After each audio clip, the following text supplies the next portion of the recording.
United States of Lead is an informative podcast that may contain sensitive material and the occasional F-bomb. Listener discretion is advised.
Welcome to United States of Lead, a podcast about crime, mental decline, and the history of lead poisoning. This week, we are going to focus on something that just came out from the President, Joe Biden, which I just realized I should have had up. Hold on. Posted yesterday, which would have been December 10th. Grandpa Joe posted, quote, "We're finally going to get rid of our nation's dangerous lead pipes thanks to the infrastructure deal. Every kid in this country will be able to turn on the tap and drink clean water," end quote. Now, the problem here, obviously, yay, that they say they're going to get rid of lead pipes, but got a few questions. Where are those lead pipes going? They're not just going to disappear. Where are you putting them? It's not just lead that's making tap water unsafe to drink. As Lead Safe Mama pointed out, which highly suggests following her, she says, quote, "This quote represents a fundamental misunderstanding of the concern. The pipes are only a small part of the problem. Fittings, fixtures, and other components of the water delivery system were allowed to be labeled as, quote, lead-free while containing up to 8% lead, thanks to regulations put into effect under the Bush administration. This only recently changed. Faucets, fittings, and fixtures up through 2020 can still have unsafe levels of lead in them, in components that contaminate the water, even if pipes are lead-free. You have to do the whole shebang," end quote. And that's what's the important part, is fixing just part of the problem isn't going to solve the problem. From June 17, 2022, they have a fact sheet on delivering progress for the lead pipe and paint action plan. So it's not only lead pipes, but they also have an action plan to get rid of lead paint. Yeah, I just really side with Lead Safe Mama, and I'm looking through this for the first time. And another dimension of that is if we're going to shut down a school to remove these pipes, what is the cost to that local district to move kids out of that facility into another facility? It's much larger than just let's buy some new pipes. Mm-hmm. Even with a home, it's 6 months. So if you're gonna change out the lead pipes from that home, that it was 6 months off of residence. Well, and when you sent this to me, when you texted me about this, what we were chatting about, and I sent back, how will we know there's a reduction in exposure because we're not testing now? I mean, I understand. I'm not saying we shouldn't do this. I'm not saying we shouldn't reduce lead exposure, but the fact that all of this stuff is still on us and this is just one part of it. It's just one part of it. Yeah. We've discussed how many different ways. Oh, that's something that actually just came out. So my mom said in the news here, which we'll have to just have an episode on, there's an airport, one of those small airports in Middleton, and it's a wealthier area, which is probably the only reason it's getting attention. They have a dramatic spike of lead poisoning because they're still using leaded gas in those small aircrafts. So that's that other thing where, leaded gas is banned. It's still used in military and those. We can't throw away those bullets. Yeah. We can't do it. It's just so frustrating because it's like, so okay, this is great, but so far behind. And like, I don't want to be a Debbie Downer on it, but if you're only doing the pipes, you're not fixing the problem. That's a lot of pipes. Where are these pipes going? What are you doing with them? They don't disappear. They can do this for 350 billion. We have wasted a lot of money. Yeah. Why not build a planet for $1 billion? Because that's the same amount of effort.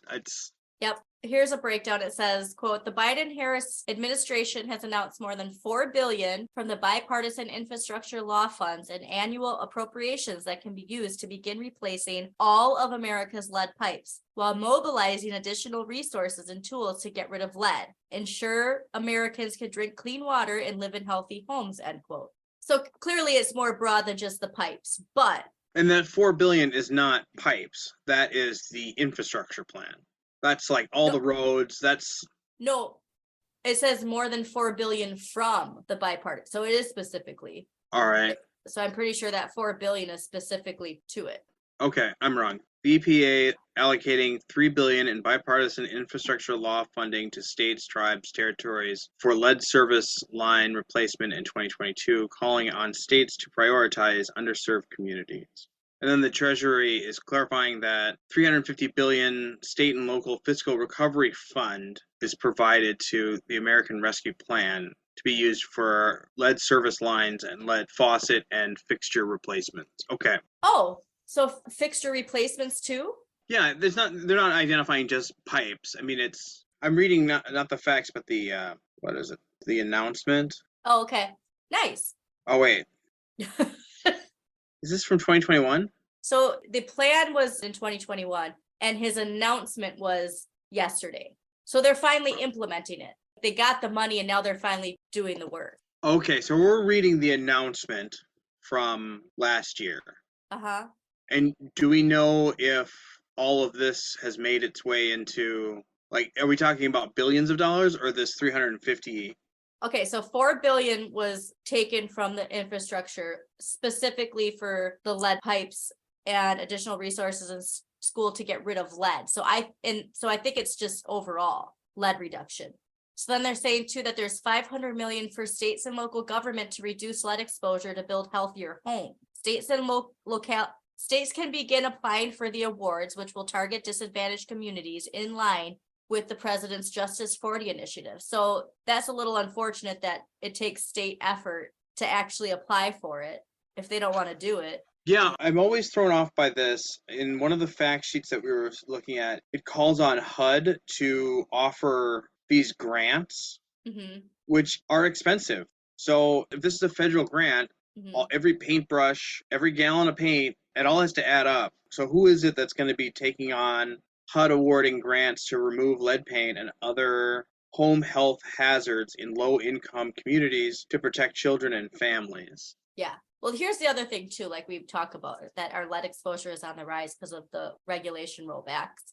They're focusing on these things that are already there, but are they focusing on the things that are being produced now? You know, so much focus on this stuff, but like we said, lead is lead. You know, it was just as poisonous with the paint and the gasoline. It doesn't mean that we're not being exposed through all the other sources of it. Love to see it. I mean, so in this fact sheet, it's not going to lay out how they will work with tribes and low-income communities to protect children and families or whatever, but love to see it. I don't know how they're going to do it. So like we said, so they lay out the plan that tackling lead pipes and paint with the historic investments, making it easier to access funding, which is important because like we said with Chicago, I mean, it seems by design made it very difficult to actually access the tools that these families needed in order to make their homes safe. And I like too that there is such a focus on the tribal and native village infrastructure because it has been ignored.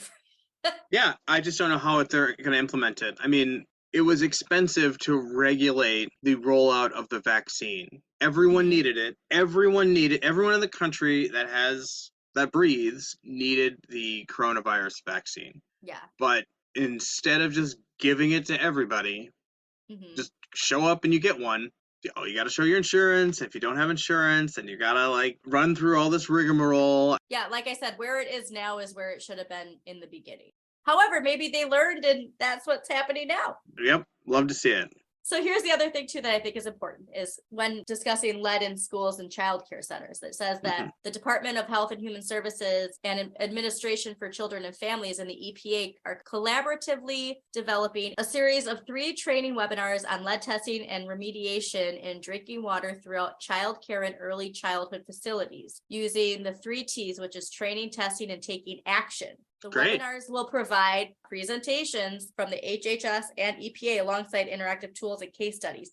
This is huge. Yeah, that's great. Because what we say, I mean, people just don't know about it, and people don't even know what the side effects are. Well, and they also can't afford to test their water. Yes, the biggest thing, Yeah. testing, training and testing. You can't test, every time your kid goes to a new playground. That's The other big thing, closing gaps in childhood lead testing. okay. The CDC is working with pediatric environmental health specialty units to raise awareness and serve as a place for lead referrals and screening. The pediatric environmental health specialty units are a group of environmental health specialists who provide medical information and advice on environmental conditions that influence reproductive and children's health. They are academically based and typically at university medical centers, which is also huge because That's great. that's where so much of this is coming from, are those lead research centers at universities.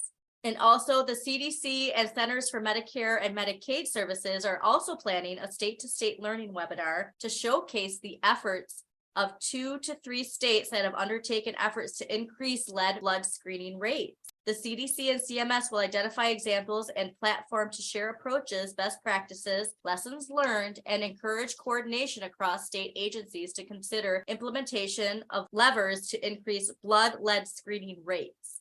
Again, another big thing that we keep talking about, but as we mentioned, saying and doing are 2 different things. So this is where we have to keep an eye out for this. Absolutely. Another big thing they say is developing new regulations to protect communities from lead in drinking water.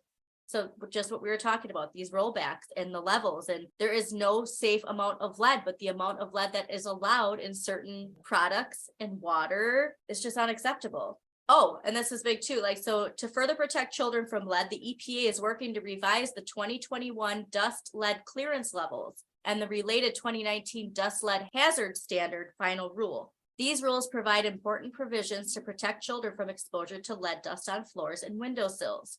The hazard standards are used to identify a dust lead hazard, and the clearance levels are used to demonstrate adequate cleanup after abatement activities. And these apply to pre-1978 homes and child care facilities. The court sent the previous administration's 2019 rule back to the EPA to redo and ensure the levels are protective. So they did identify that those levels were adjusted. Thank God, because they really messed with that. And it says that they plan to propose revisions to the rules in 2023. And like I've mentioned before, that's where my daughter got her elevated levels from and had no idea that that was even a thing. So the other important thing I want to see though too is so once you identify this lead poisoning, making sure that parents have free, accessible tools and resources to combat the effects of lead poisoning, Right. specifically with brain development. Right. And again, I love that, this focusing on the kids, but we really do still have to pay attention to the effects that it has on adults. Yeah, we should test every boomer. God. Well, I mean, they did say Medicare, so that makes me wonder. Maybe they will. This is pretty comprehensive. I'm a little doom and gloom sometimes, but this is If this is making Paul optimistic. The idea that there's the creation of a cabinet level authority for lead reduction, and that there's actual build outs within the both the Department of Education and Health and Human Services and the EPA and the Department of Agriculture. So this is that testing too is pretty big. And like I said, that training, because you only know what you know, and if you don't have the resources. Yeah, this seems holistic. They're really taking a holistic approach to this. Love to see it. I just want to see more of a focus too on the resources.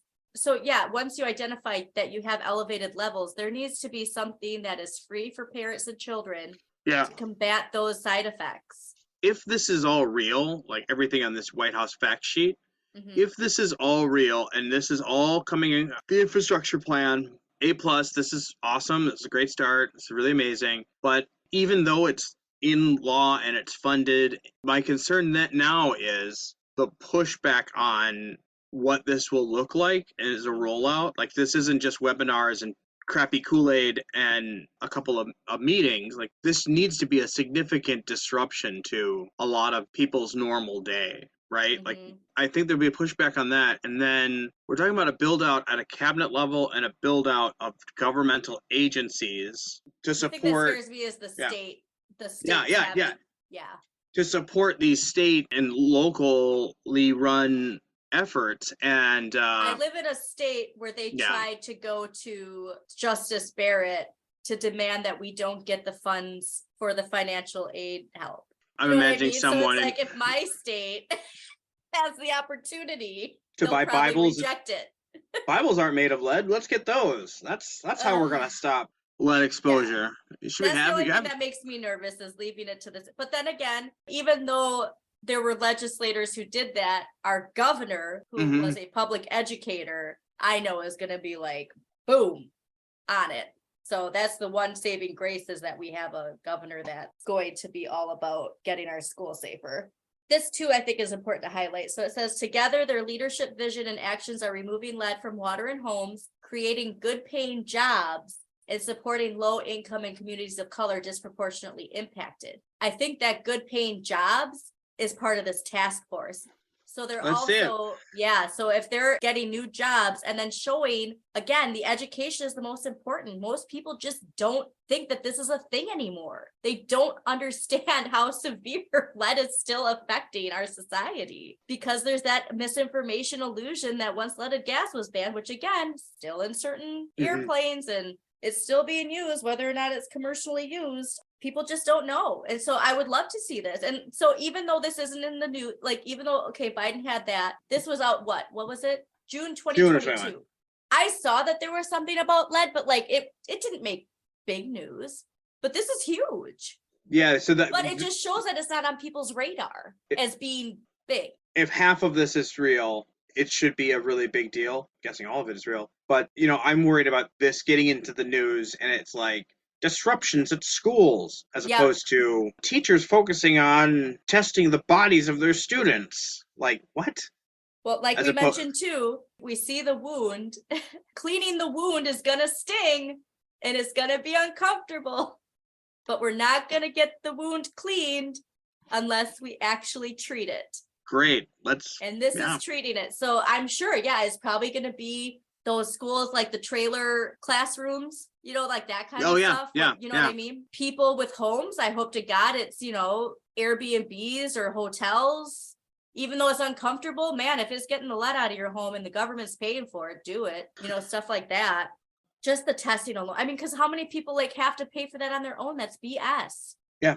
If you have a child and they have elevated lead levels, it should be at no expense to you, because it is not your fault. There should not be products made with lead. We should not have our pipes having lead.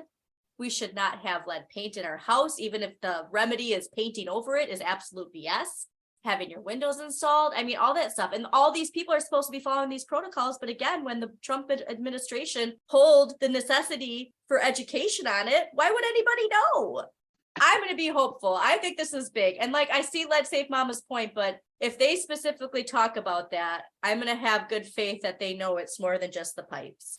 And I think this is more because it's social media. He kept it short because it's going into the nuances when people don't even understand that lead poisoning is an issue. This just happened with us. We're reading the highlights and I'm like, I don't know. But looking into this language, it's like, wow, this is big picture thinking. Yeah. This is the kind of thinking that we've been talking about. So, and it's the kind of dollars needed.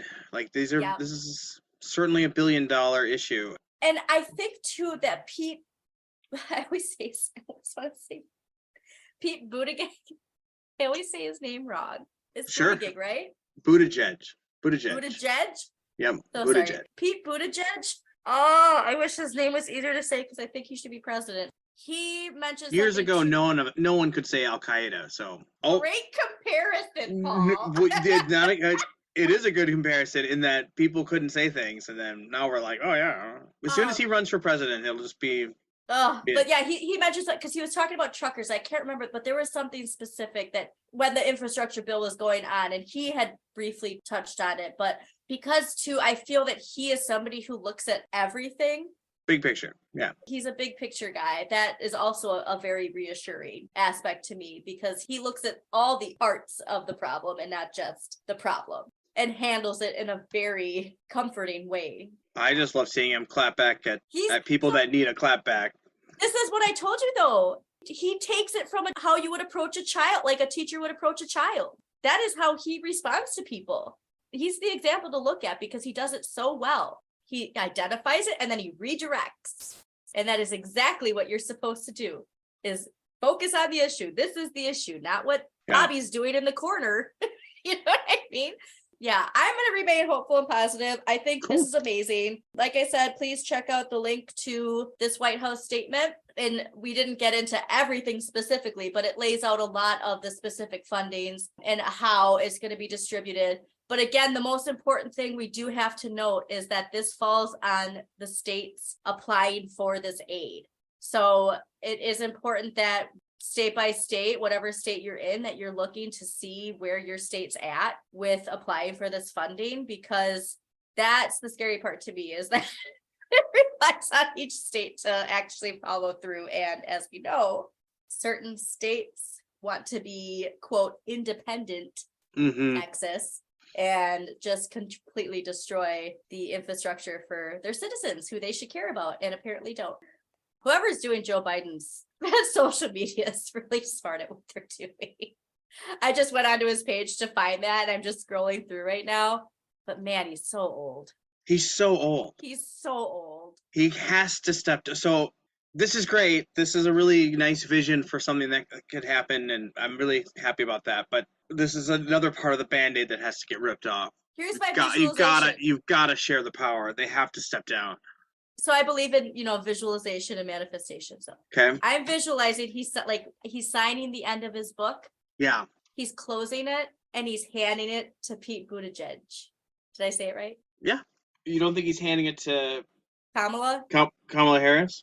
No, I think they know that she wouldn't win. Yeah. I hope they know that. Trust me, I am all for a woman of color being president, but that's not, we just have to be realistic at this point. Keep her as VP. I'm all for that. But sure. I just think realistically with where we're at as a society, she ain't gonna win. She's not gonna win. She ain't gonna win. And that sucks. But reality sucks sometimes. But we're gonna get there. I don't think that it means that it's not gonna happen. I just think that we need to elect Pete for president. It has such a good ring to it. Pete for president. We'll talk to you next week. Thanks, everybody. Thank you for tuning in to United States of Lead, hosted by Andrea Elizabeth and Paul Kramer. Just a quick disclaimer, Andrea and Paul are not experts in lead poisoning. We do ask that you check our sources and read up a little bit more on your own. Thanks again for listening.